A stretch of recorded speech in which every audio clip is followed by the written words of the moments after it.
the Mercury. We're gonna try to get this bad boy done one of these days. I'm crazy about a Mercury. I'm gonna buy me a Mercury and cruise it up and down the road. Just an update on this car. I don't know if you've seen a video on it before, but just to kind of show you what we got here.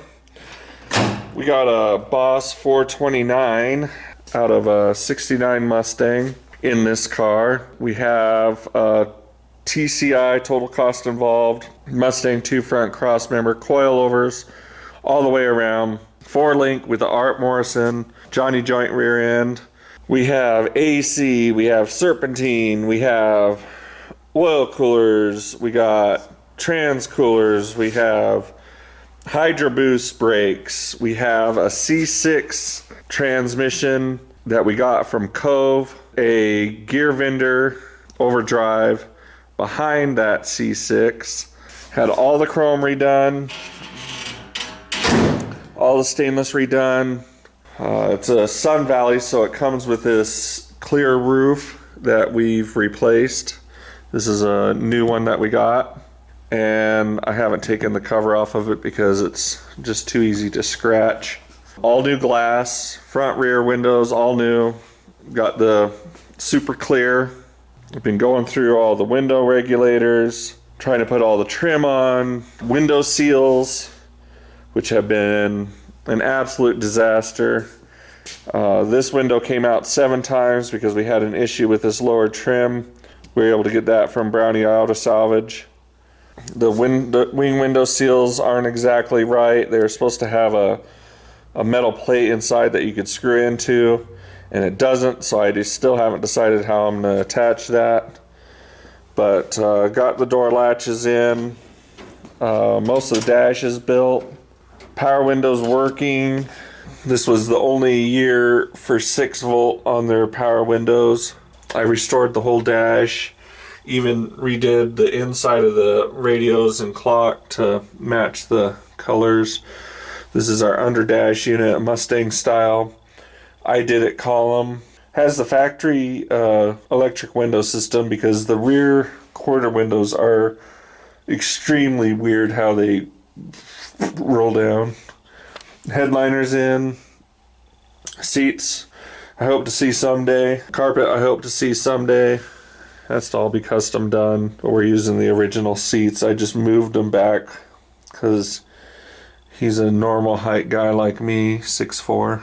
But this was taken all the way down, sandblasted all the way down, rotisseried. Very nice, very complete car. I made it laser straight. I painted it, which turned out really good. We were missing the little toppers that go on the inside, the little metal pieces, but Brownie Auto Salvage had some for us. Want to thank them for that. I had them sandblasted down at Sandblasting Solutions, so they got them cleaned up for us. I knocked out a lot of the dents, finding one of them was cracked and kind of beat up. Checking for more cracks. I took off the little felt strip here before we had them blasted, and then I'll probably just use heavy poly primer on them to straighten them out. I'll go over them with a DA first and see if there's any more dents I need to take care of. But it looks like it was just rubbing on something over the years and it wore a hole through it. And there's a crack here and a crack here. So we'll just weld those up and start sanding them.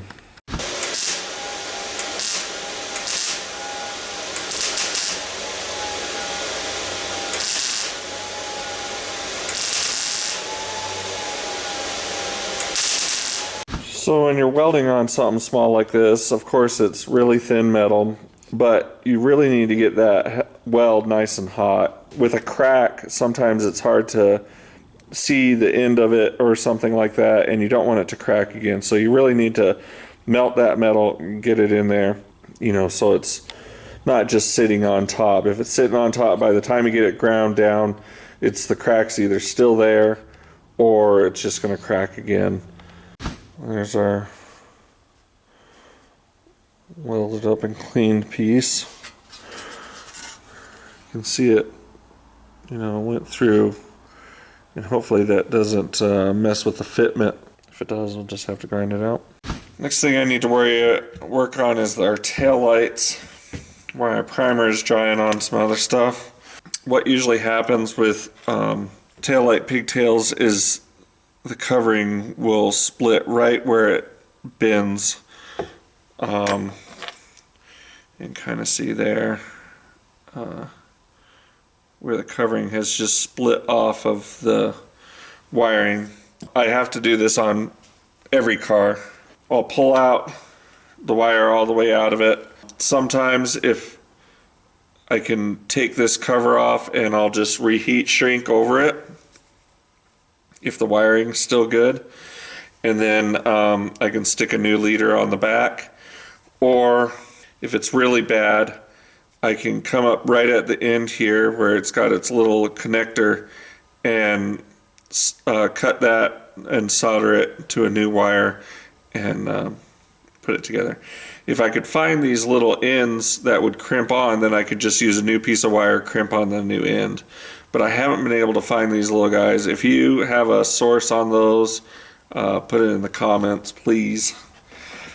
It seems like I saw them somewhere at some point in time in a box of old stuff that I had come across. I might have just made that up in my brain, because that happens too. So I'm going to use a razor blade to take off insulation on this wire. Take this, we'll spin it, get that wire back to kind of a tight formation. That's kind of our stripped piece, and it looks really good as far as the copper goes. Shove it back through a new piece of insulation, and then we'll heat shrink our new insulation. And then you got a clean wire again. Now this goes in our double filament holder here, and so before we put on our new wire, we're going to want to send that back through, making sure that it'll fit. That's kind of our new piece. So it was cracked right as it comes out of this because it moves, you know, and I'd crack that insulation. That'll touch this, ground out, have issues, blow fuses. Tail lights won't work, so that'll be on there. We'll stick a new leader on it, solder it, and then put another insulation heat shrink over that joint there, and I might even slide it up a little further just to give this a second layer of protection here. But that's how I do it. Now I just have to do it 1, 2, 3, 4, 5 more times. Alright, got new wires on there, got new bulbs in there. So let's finish the assembly of these things. The soft glow of electric sex gleaming off the back quarter panel.